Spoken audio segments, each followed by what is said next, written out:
Bien, chicos, por mientras los que se van conectando, de favor les pido que sus asistencias y sus, sus nombres completos, por favor, vayan en el chat para sus asistencias, chicos.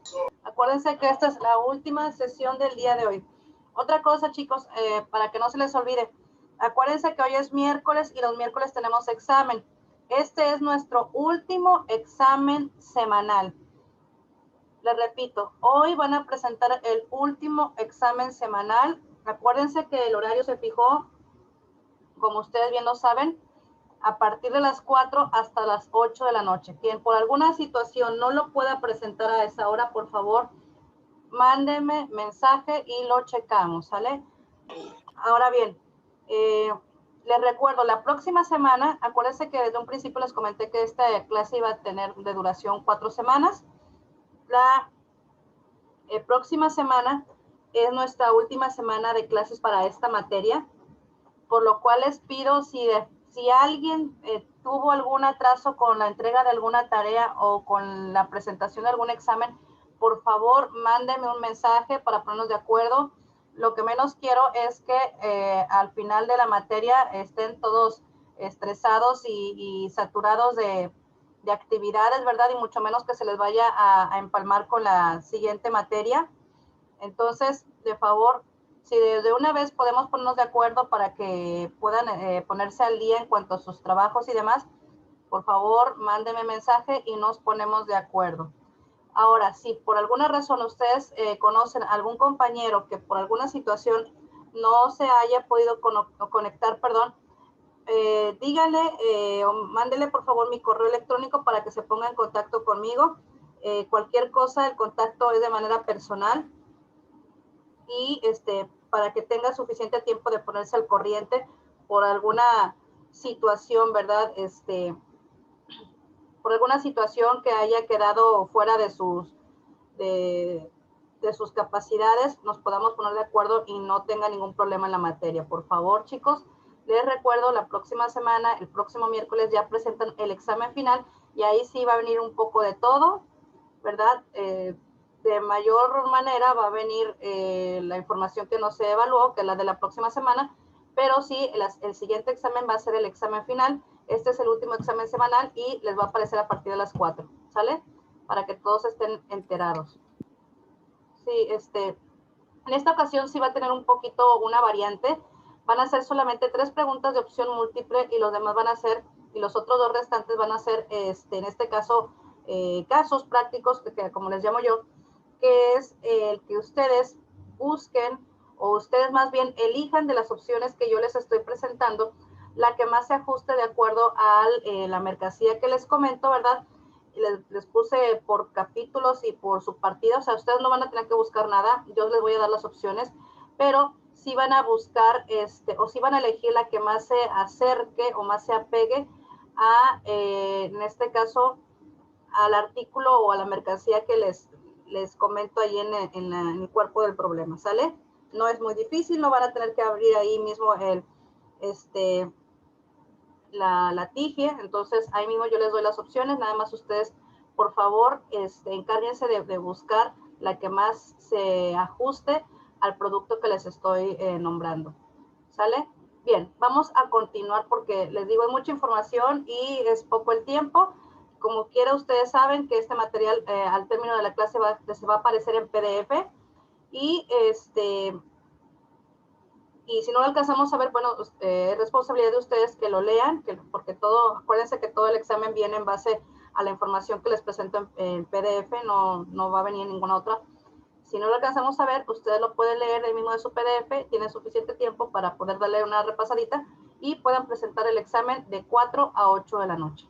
Bien, vamos a continuar entonces. ¿Alguna duda hasta ahorita, así rápido, que se les pueda responder? ¿No? Bueno, ok, chicos. Entonces vamos a continuar adelante. Bien, entonces les decía yo que en el caso, ¿verdad? De los tributos aduaneros de importación, es aquí donde el gobierno puede de alguna manera contrarrestar el efecto, ¿verdad? De aquellas mercancías que entran con un bajo costo al país y que representan una seria amenaza a lo producido en México, ¿verdad? Como les decía yo, al gobierno le conviene más que la gente exporte a que importe, ¿sí? Por lo que ya les comentaba. Ahora bien, de acuerdo al texto, ¿qué factores estratégicos influyen dentro de estos tributos aduaneros de importación que se aplican? Bueno, nos dice que la primera estrategia es la de regular los intercambios de mercancía y productos de origen extranjero, protegiendo o no a la producción interna de artículos idénticos o similares. Acuérdense que también, aparte de estos tributos, contamos con las regulaciones y las reglamentaciones de no arancelarias, ¿verdad? Que son aquellas cualidades o aquellas, digamos, características que también se toman en cuenta a determinados productos y también nos sirve como un filtro más para poder nosotros de alguna manera regular todo este intercambio del que nos hablan. Ahora, también de igual manera, estos tributos aduaneros de importación representan una estrategia, porque conforman ingresos presupuestarios en la columna del ingreso público captado por los estados, ¿sí? Entonces, es bien importante toda esta cuestión. Ahora bien, nos dice aquí que los tributos aduaneros forman parte de los aranceles o tarifas, y que su captación está en relación directa con el lugar que las mercancías tengan en la nomenclatura arancelaria o aduanera. ¿Qué quiere decir esto? Que cada una de las fracciones tiene determinadas características, ¿verdad? La fracción que está enseguida de otra, la que está antes o después de alguna fracción X, tienen características diferentes. ¿Por qué? Porque a lo mejor la mercancía que está mencionada en la X fracción está contenida o está contemplada dentro de algún tratado o acuerdo, tiene algún tipo de trato especial, etcétera, ¿verdad? Todo eso se describe ahí mismo en el texto que acompaña a las fracciones dentro de la página del CISEX. Entonces, yo les recomiendo que no nada más se vayan a los primeros renglones, sino que procuren leerla o darle una repasada así rápida, ¿verdad? Para que sepan qué tanto material tiene esta página, y por si en algún momento dado ustedes les encargan alguna tarea o tienen algún proyecto o en su mismo trabajo tienen alguna duda, ustedes sepan a dónde acudir.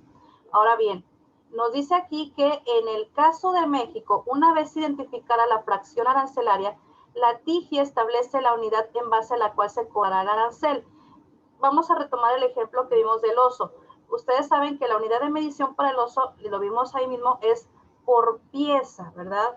De acuerdo a la presentación de cada mercancía, nos va a decir si es por pieza, si es por bulto, a lo mejor, o si es por kilo o litro, ¿verdad? De acuerdo a la presentación y a la mercancía de la cual estemos hablando. Ahora, en base a esta se va a cobrar el arancel. Nos dice, así como el monto de arancel a recaudar, lo cual ya vimos, ¿verdad? Que de primera instancia estaban los apartados de importación y exportación, y enseguida estaban arancel e IVA, dice, y que se aplicará sobre el valor en aduanas de la mercancía. Más adelante vamos a ver lo que dictan los artículos, algunos artículos de la ley aduanera con respecto a la base gravable.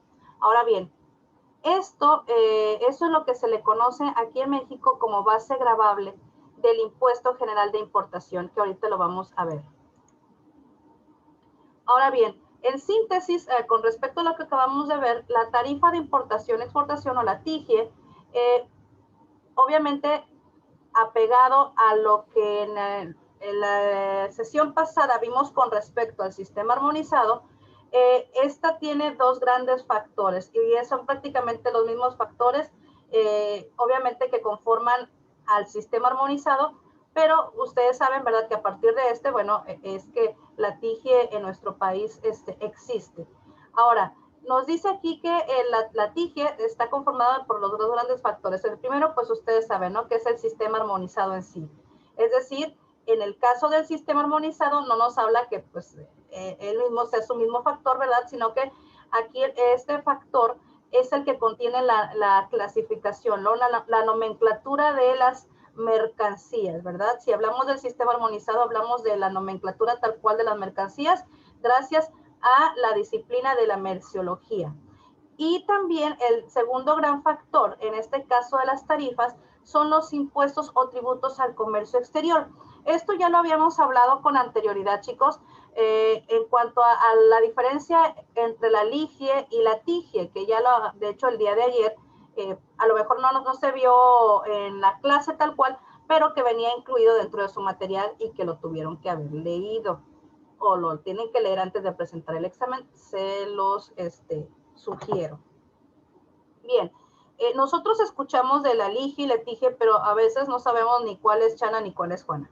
La LIGIE, ya se los había comentado, es el compendio de capítulos o de reglamentaciones, de notas aclaratorias y demás, todo aquel texto que nos va a ayudar a entender cómo se clasifica y cómo se aplica estas tarifas, ¿no? O estos aranceles de acuerdo a la mercancía.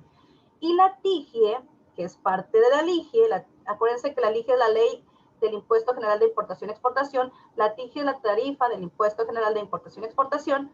Esta, a su vez, nos habla precisamente ya de la cuestión ya práctica, ¿no? De toda esta nomenclatura que maneja el sistema armonizado y de las tarifas, en este caso, o de los impuestos o los aranceles, ¿verdad? De acuerdo a cada una de las mercancías. Entonces, a partir de ahí, la TIGIE, como les acabo de mencionar, de acuerdo a una correcta clasificación, nos va a permitir que hagamos una correcta recaudación de impuestos y, como les decía hace rato también, aprovechamos al máximo la aplicación de los tratados, acuerdos y demás cuestiones comerciales de México con otros socios en el mundo, ¿verdad? Al clasificar correctamente una mercancía, si esta mercancía aplica en algún tratado o acuerdo, bueno, pues obviamente se le aplica el beneficio de tal, ¿verdad? Entonces, es muy, muy importante lo que les acabo de mencionar y pues ya lo vimos, ya pudimos ahora sí en carne propia vivir un poquito lo que es esta cuestión de la clasificación. Ahora bien, aquí en México existen impuestos a la importación y la exportación. Ya habíamos visto ahorita, lo acabamos de ver, o la sesión pasada, ¿verdad? Que por estrategia el gobierno se recarga un poquito más en los impuestos a la importación, ¿verdad? En todo aquello que entra a nuestro país, el gobierno es donde se encarga de recaudar, digamos, lo suficiente, de modo que esa mercancía que ingresa no represente una gran amenaza a lo producido en el país. Nos decía ahí, de hecho, en la diapositiva pasada, que se encarga de la regularización de la entrada, ¿verdad? De entrada y salida, básicamente, ¿verdad? De modo que represente, digamos, un tope a aquella mercancía que es similar, nos dice, o igual a la producida en nuestro país. Entonces, bueno, de acuerdo entonces a los impuestos de importación, nos habla, ¿verdad? Dice, de acuerdo a los artículos 12 y 13 de la Ley del Comercio Exterior, ya preferí no mencionarlos tal cual, pero sí les menciono aquí digamos, la fuente para que ustedes en algún momento dado puedan consultarla. Las contribuciones que pueden causarse con la importación, que son las siguientes, ¿verdad? Y de hecho tal cual viene en la ley. Lo que es el Impuesto General de Importación o el IGI, que lo acabamos de ver hace un momento, o arancel, que representa una tasa variable. ¿Por qué representa una tasa variable? Porque se representa ahorita lo vamos a ver, en porcentaje, ¿verdad? El porcentaje, al estar hablando obviamente de un porcentaje, pues necesitamos aplicarlo sobre una base y a partir de esa base sería la cantidad en porcentaje que nos va a mencionar. Pero eso, les digo, es dependiendo de la base, ¿no? Y la mayoría de la mercancía pues contienen bases distintas. En cuanto a los específicos, pues ahí sí representa una tarifa monetaria, pero ahorita lo vamos a ver con respecto a que esta tarifa monetaria también puede cambiar. Bueno, ahora bien, dice, como ya se explicó este concepto, pues obviamente depende de la fracción arancelaria y se expresa de tres formas. La ad valorem. Cuando ustedes escuchen el impuesto ad valorem, se refiere al impuesto que representa el porcentaje del valor en aduana de la mercancía. Ya vimos un poquito, ya empezamos a ver este concepto del valor en aduana de la mercancía, ¿verdad? Con anterioridad. El específico, que ahí sí representa una cantidad monetaria específica por unidad de medida. Ya les había comentado también a qué unidad de medida nos referimos. Y los mixtos, que es una combinación de los dos anteriores. Ahora bien, adicionalmente, estos aranceles pueden adoptar las siguientes modalidades. Nos habla también del arancel cupo, en donde se establece un nivel arancelario para cierta cantidad o valor de mercancía exportadas o importadas y una tasa diferente a las operaciones que excedan dicho monto. Es decir, como su nombre lo dice, representa un tope, ¿verdad? Y pasando ese tope de la cantidad o valor de mercancías importadas o exportadas es otro costo, ¿verdad? También visto de alguna manera como parte de alguna estrategia, ¿verdad? Para regular la cantidad y el valor de estas mercancías. Ahora bien, el arancel estacional. Este se refiere a que son niveles arancelarios distintos para diferentes periodos del año. Y también tenemos lo que son las modificaciones por decreto. ¿Cuáles son las modificaciones por decreto? El día de ayer, ya como les digo, en el material que ya no alcanzamos a ver en clase, pero que ustedes tienen ya en PDF, vieron, si mal no recuerdo, a partir del 2018-2019, algunas de las modificaciones hechas a la TIGIE.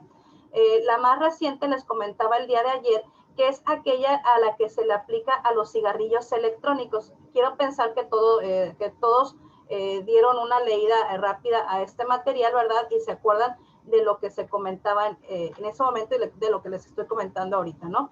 Y nos dice que se publican periódicamente en el micrositio de la LIGIE. Ustedes pueden llegar, de hecho, a este micrositio de la LIGIE por medio de la ventanilla única, por medio de la página del CISEX, como se los mostré hace un momento.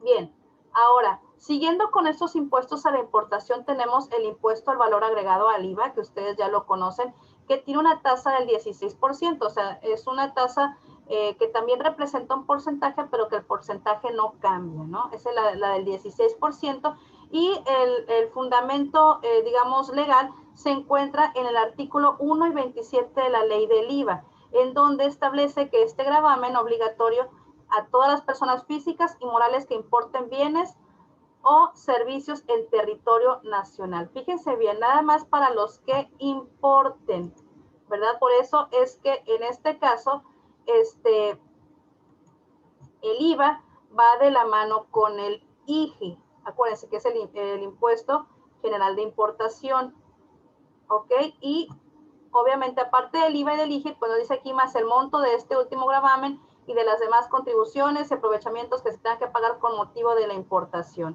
Todas estas contribuciones y aprovechamientos, ustedes los vamos a ver algunos de ellos aquí aplicados o aquí explicados más bien en cuanto a los impuestos de la importación. Por ejemplo, tenemos este impuesto que únicamente aplican a los automóviles nuevos, que se llama ISAN, y representa una tasa variable. Yo creo que aquí cuando ustedes ya encuentren la fracción arancelaria, chequen a ver qué comenta del ISAN con respecto a la fracción correspondiente a los Rolls Royce, ¿verdad? Sabemos de antemano y la lógica nos dice que mientras más, digamos, lujoso sea el vehículo, pues tiende a pagar mayores impuestos, ¿verdad? Cuando estamos hablando de vehículos de lujo o de ediciones limitadas y demás, o de piezas de colección, pues sí sabemos que el costo de los impuestos, pues sí es significativamente más alto que los vehículos que vienen nuevos, ¿verdad? Para trabajo en campo, o las camionetas que son para trabajo rudo, o los coches que sirven para poder, no sé, utilizarlos como transporte público y demás, ¿verdad? Que ustedes ya más o menos saben qué modelos. Ahora bien, estos nos hablan, ¿verdad?, de una obligación al pago de este impuesto para las personas físicas y morales que importen, en definitiva, al país automóviles, siempre que se trate de personas distintas al fabricante. Es decir, si aquí la agencia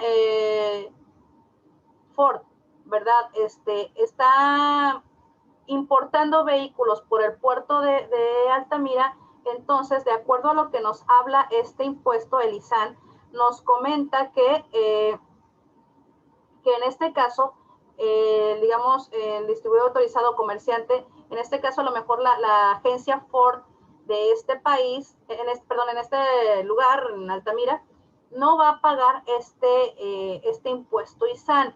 Sin embargo, hace algunos meses llegó aquí al puerto de Altamira, exactamente no recuerdo qué modelo fue, déjame ver si por aquí lo encuentro rápidamente, pero fue un modelo, sabrá Dios ahora sí que para quién, quiero pensar que pues obviamente no fue para cualquier persona, pero llegó al puerto un modelo, de un coche, ay, espérenme, a ver, espero lo pueda encontrar aquí, fue un modelo, obviamente exclusivo de coche, que venía para X persona, ¿verdad? Que fue, aquí está, auto deportivo McLaren de 4.5 millones de pesos, llegó al puerto de Altamira. Esto fue en agosto del 2019. Les digo, yo la verdad no soy muy conocedora de lo de los coches, pero al parecer creo que sí era un coche bastante particular, ¿no? Y como les digo, pues llegó aquí al puerto de Altamira. Yo les estoy hablando de aquí de Altamira, entonces pues quiero pensar que el dueño de ese McLaren pues pagó este impuesto, ¿verdad? Porque venía obviamente una persona en específico, pagó este impuesto del ISAN, ¿verdad? Entonces, pues imagínense, como luego dicen, si la persona tiene para comprar un coche de este tipo, pues imagínense, pues unos cuantos tantos de miles de impuestos, pues no creo que les vaya a hacer mucho daño, ¿verdad? En fin. Ahora, dentro de estos impuestos a la importación tenemos los denominados IEPS, que también se cobran aquí en el país, ¿verdad? Y estos IEPS se refieren a que es el impuesto especial sobre producción y servicios. Estos son aplicados a algunos ciertos bienes y servicios, los cuales se consideran de alguna manera no esenciales. Por ejemplo, aquí les voy a poner algunos ejemplos, bueno, del tipo de mercancía. Por ejemplo, bebidas con contenido alcohólico y cerveza, la tasa que manejan, el alcohol, el tabaco, la gasolina, el diésel, bebidas energizantes, bebidas saborizadas, combustibles fósiles,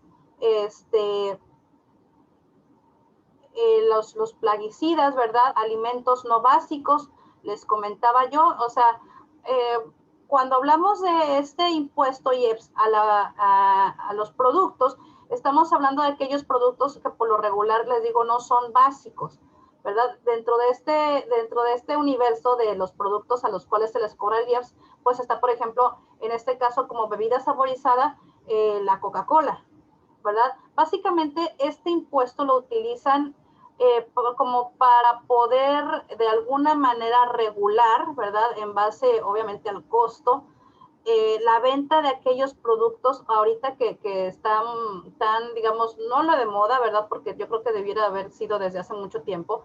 Ahorita que están haciendo mucho énfasis en la cuestión de la alimentación sana y de la aplicación de estos sellos, ¿verdad? En las bolsas de papas y en las bolsas de golosinas y demás, en donde el gobierno le interesa que la gente sepa lo que se está llevando a la boca. En este caso, este tipo de impuesto es, como les digo, tomado por el gobierno para, en cierta forma, ponerle un freno o una regulación a la venta de estos productos que comprobado están que pues no son tan nutritivos, ¿verdad? Que mucha gente los prefiere y los compra,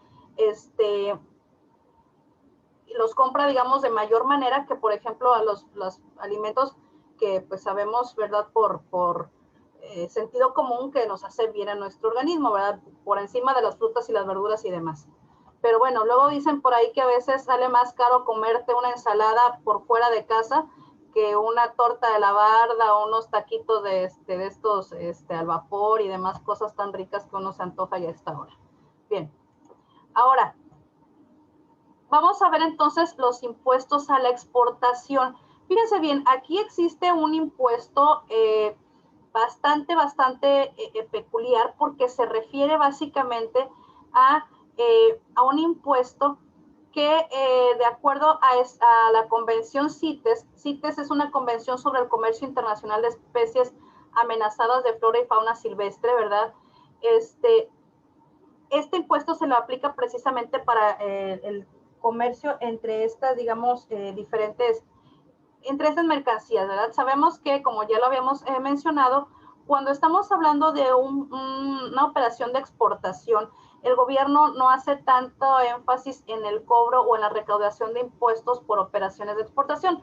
Sin embargo, en este caso, sí, debido a esta convención CITES, las cuales les menciono, ¿verdad? No nada más es cuestión como les digo, de cuidar la flora y fauna, sino también de alguna manera tener cierta regulación, como les comento, acerca de, por ejemplo, en el caso del comercio de animales, de especies protegidas, sabemos que muchas veces estas especies, para poder ser capturadas, pues sí, los métodos pues no son los más humanos que quisiéramos, ¿verdad? Algunas de esas especies se logran capturar desde pequeñas, se las quitan a sus madres o matan a sus madres, ¿verdad? Para que puedan obtener estas especies desde pequeñas. O en el caso, por ejemplo, cuando hablamos de flora, estamos hablando, por ejemplo, nos dice aquí de narcóticos, ¿verdad? Lo que es la semilla de amapola y la marihuana, lo que es la cannabis famosa, ¿verdad? Y nos habla inclusive de más, de más productos como los minerales y químicos peligrosos. Ahora bien, vamos aquí al apartado de pagos de derecho, en donde estos pagos de derecho son, digamos, de manera aplicable tanto para la importación y exportación. Tenemos lo que es el trámite, el derecho de trámite aduanero y tenemos el derecho de almacenaje.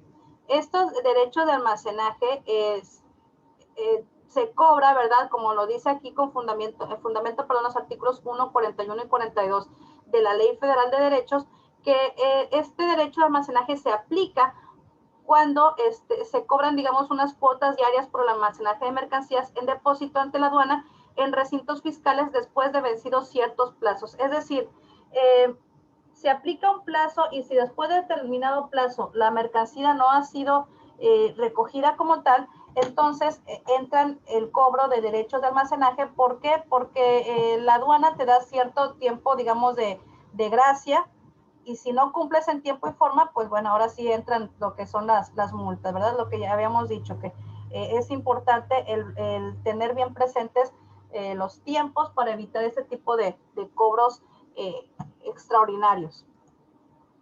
Ahora bien, los elementos de tributo aduanero, ¿verdad? Sabemos que el impuesto, en este caso el tributo aduanero, se estructura, nos dice aquí, en base a dos elementos. Nos dice que es la alícuota y la base de cálculo. La alícuota es una forma, en este caso, o una base, nos dice aquí, de la estructura de este tributo aduanero, la cual está fijada en unidades monetarias, ¿sí? Cuando se trata de una alícuota fija. Y en el caso de una forma de porcentaje, cuando se trata de una alícuota proporcional, ¿sale? Entonces, estas alícuotas nos hablan básicamente de unidades monetarias, ojo.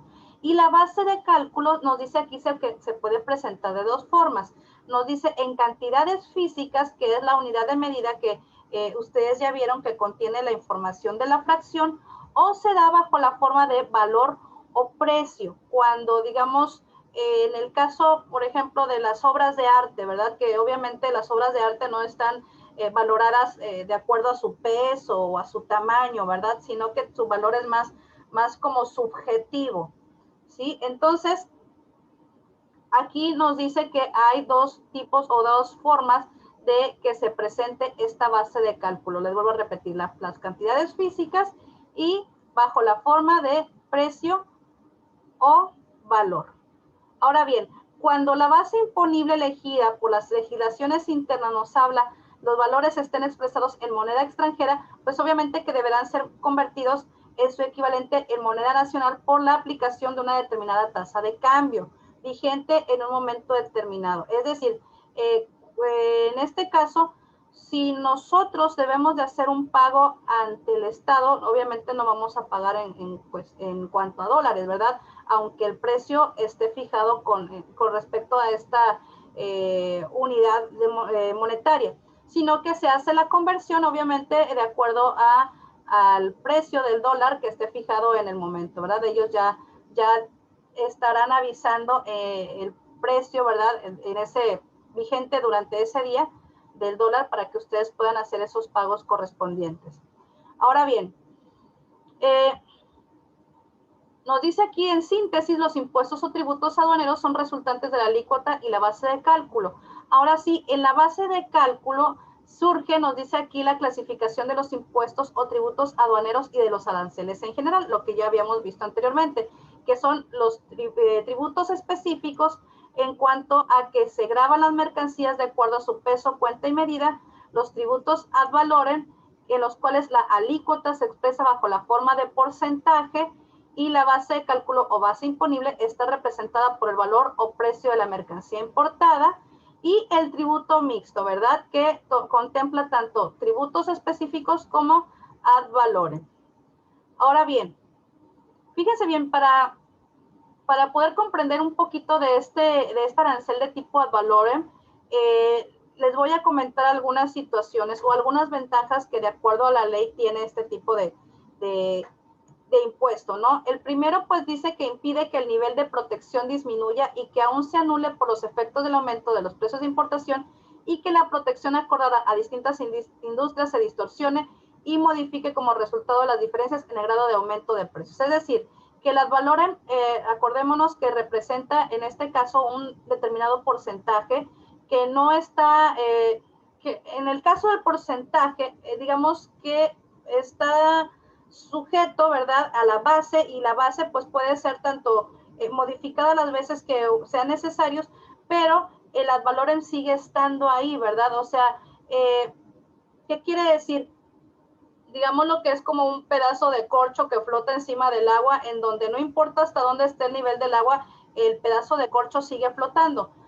Y bueno, por hacer, digamos, una alusión a la situación que pasa con el ad valorem. No importa qué tan alto, qué tan bajo sea el valor, o qué tanto suba o baje el valor con respecto a una mercancía, el ad valorem siempre va a representar como aquel, ¿cómo les puedo decir? Aquel colchón, vaya, que va a impedir en este caso que el nivel de protección disminuya. Ahora bien, nos permite también una determinación más racional y más equitativa de las protecciones, ¿verdad?, de las distintas clases de mercancía, y hacen una innecesaria, una discriminación detallada, ¿verdad? Es decir, simplifica y facilita la aplicación del arancel.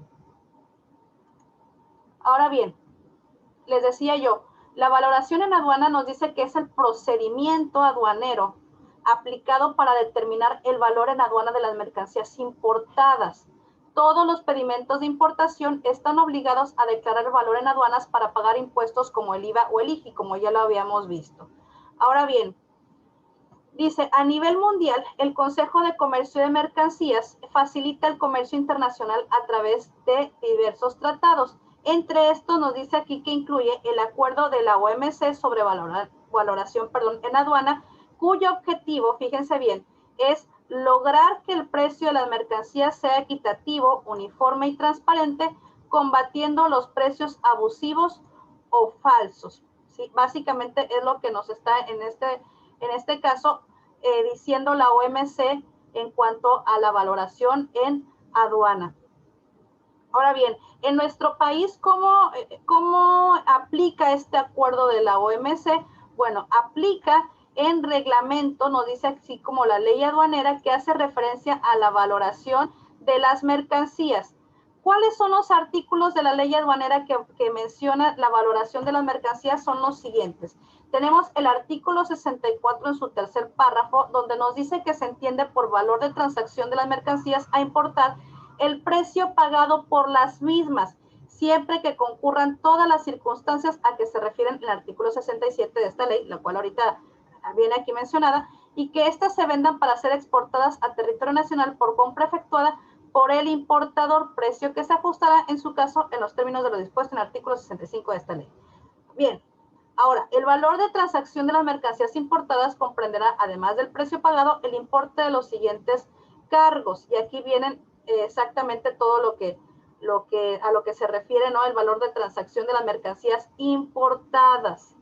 Ahora bien, El artículo 65 es bastante larguito, aquí se los puse como quieran. Tenemos el artículo 66 y el artículo 67 también de la ley aduanera que nos habla precisamente de esta valoración. Yo como quiera se los digo, se los dejo aquí para que ustedes lo puedan leer con mayor calma, ¿verdad? Ya estamos a menos de 5 minutos de terminar esta sesión, la cual yo considero que estuvo bastante satisfactoria, ¿verdad? Del modo en que me interesa mucho que aprendan lo teórico, pero también me interesa mucho que aprendan también lo práctico, ¿no? Y lo divertido, como les vuelvo a mencionar, de esta materia en sí, donde no todos son leyes, reglamentos y demás, sino que también tienen una aplicación y tienen un porqué y un papel determinante, obviamente, en toda esta cuestión de las operaciones internacionales. Básicamente estamos hablando del corazón de nuestra carrera, ¿no? En el caso de ustedes con el perfil que llevan, donde también mucho tiene que ver la cuestión de aduanas, pues es necesario que ustedes lo sepan y que tengan la noción, obviamente. Ahora bien, dentro de este tema de la valoración de la aduana, es necesario, como en todos los casos, ver los orígenes, ¿no? Entonces, para esto, en este tema, se hace una breve comparación, ¿verdad? De acuerdo a los inicios, ¿verdad? De este tema de valoración en aduanas.